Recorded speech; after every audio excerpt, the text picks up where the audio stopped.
بسم اللہ الرحمن الرحیم۔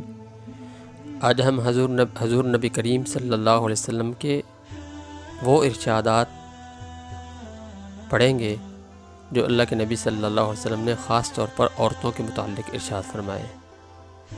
جیسا کہ ایک حدیث میں اللہ کے نبی صلی اللہ علیہ وسلم ارشاد فرمایا، عورتوں کو کثرت سے صدقہ کا حکم دیا اور فرمایا کہ میں نے جہنم میں زیادہ تعداد عورتوں کی دیکھی ہے۔ تو انہوں نے عرض کیا، اللہ کے رسول پھر ہمیں اس سے بچاؤ کا کوئی طریقہ بتائیں۔ تو آپ علیہ الصلوۃ والسلام نے فرمایا کہ تم صدقہ کثرت سے کیا کرو اور اپنے خامدوں کی اطاعت کیا کرو۔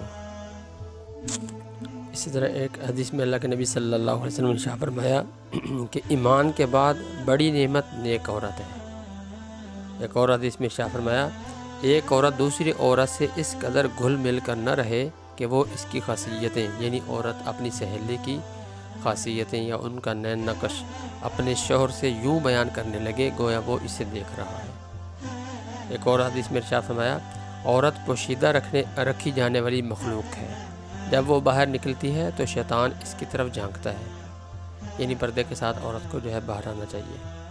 ایک اور حدیث میں ارشاد فرمایا، جب کوئی عورت مرے اور اس کا خامد اس سے راضی ہو تو وہ جنت میں جائے گی۔ اور ایک اور حدیث میں ارشاد فرمایا، عورت نماز اور خوشبو مجھے پسند ہے، تم میں اچھا وہ ہے جو اپنی عورتوں سے اچھا سلوک کرے۔ ایک اور حدیث میں ارشاد فرمایا، ایماندار آدمی اپنی بیوی سے ناراض نہ رہا کرے، کیونکہ اگر اس کی کوئی عادت اسے ناپسند ہو تو کوئی قابل پسند بھی ہوگی۔ ایک اور حدیث میں ارشاد فرمایا، اگر میں حکم دیتا کہ کوئی کسی کو سجدہ کرے تو بیوی کو حکم دیتا کہ وہ اپنے خامد کو سجدہ کرے۔ ایک اور حدیث میں ارشاد فرمایا کہ عورت کی عزت شریف الطبع لوگ ہی کرتے ہیں اور اس کی اہانت کمینے لوگوں کے سوا کوئی نہیں کرتا۔